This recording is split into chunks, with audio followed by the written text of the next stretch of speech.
before I decided to go to Harmony. It's kind of like probably how a lot of you that are hearing this, seeing this felt. I was a shell of myself. I was lost. I was alone, um, very depressed, and the biggest thing is I wasn't in control. Alcohol had controlled and was well on its way of ruining my life. Selected Harmony to start my new life in recovery for a number of reasons. First time I went to Harmony, I was shocked by how beautiful it was and how well everybody cared about you and generally wanted to be there. You could tell that it wasn't really a job for a lot of these people working there, that it was more, this was their lifestyle choice. But I missed something when I was there. And I knew it, when I was in the midst of my relapse, that I needed to go back there. I actually reached out to my previous counselor and asked if she would take me back and, rework with me. I really chose it because I remember the first time I was there, just how much the staff cared, and it's in a beautiful setting. It was partially comfort, but also just knowing the fact that how much the staff actually cared about every single person that walked through those doors. I decided to seek treatment during the holidays because, frankly, if I didn't, I wouldn't be here, being able to share this story with you guys. I got to the point where I was a slave to alcohol. It was ruining my life. I was so depressed. I'm right now re-experiencing and or looking back on a lot of 1-year anniversaries of not so pleasant times, of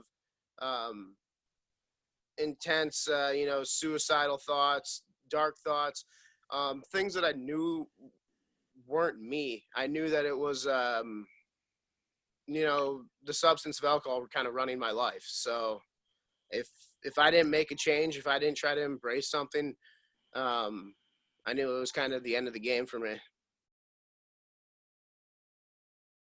It felt freeing because I was finally doing something I knew for myself. You've been so self-involved in your addiction already, but I knew finally I was doing something for myself, and that, yeah, I might be missing holidays with my family and loved ones this time around, but I was making steps to guarantee I would always be present and there for them from now on. I went in when I was 31 years old. I have plenty of holidays I can make up for the ones I was absent, especially the one at treatment. One thing I did in early recovery after I left Harmony, this time around, I listened to everybody's advice that gave me advice when I was in treatment, my aftercare plan. First time around, I kind of just said, I went to treatment, I'll go to some meetings, then I'll be good. This time I listened to what everybody had to say. And one of the things we decided was it was probably best that I went into a sober home afterwards. Well, the first thing I really did is I landed in Minneapolis, went and found a sponsor within 48 hours of landing, which was a huge help because he was able to at least walk me through the next couple of days. He's still my sponsor, but next couple of days keep me on track. And then I found myself a sober home. The first few months, weeks of new sobriety can be tough. There's going to be a lot of challenges that you didn't expect or didn't plan for.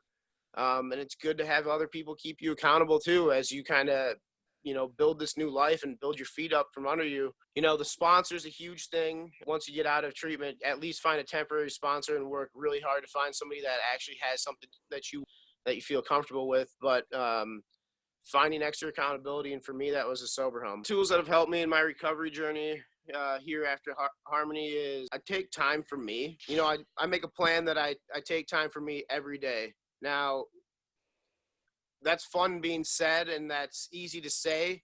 Life doesn't always work out that way. I do try to make time for me every single day, and if it doesn't work out, today, then I know I have some extra time that I'm gonna have to give myself tomorrow to kind of reflect on my day, do a little meditation, see where I'm off, where I'm lacking, what I need to kind of do to get back on track. Whatever your game plan is, whatever your decision is for a happy you. So that's kind of the biggest thing I do. Some call it meditate. I just say take time for me. It changes every day what I do. Sometimes it's read a book. Won't lie. Sometimes it's playing video games. whatever I kind of need to do to reset my day and tuck the day away in the memory banks and move on to the next day. What is life like for me today? Life is life is amazing. I'm 32 years old now, and I kind of feel like I'm starting to live my first real years. I can look back at a lot of the stuff that I did before. I'm free. I'm me in every sense of that word. I don't have any other, any substances or drugs running my life. So it's a beautiful thing. If we would have talked a year ago and you would have asked me, do I see myself now? I would have laughed at you because I was so lost. It really works if it works if you work it, if you really want it, and you're prepared to do the steps to get there. It works. We had a fun saying, group of us guys, it's a paint by numbers program. Step 1, don't drink. Step 2, if you need to go to a meeting or talk to a sponsor. It's not difficult. Read the big book if you need to, but it's a consistent daily thing. And if you're even just considered going to treatment, if you're considering it, do it. You've already started the ball. Just go do it. I promise you that your family will thank you.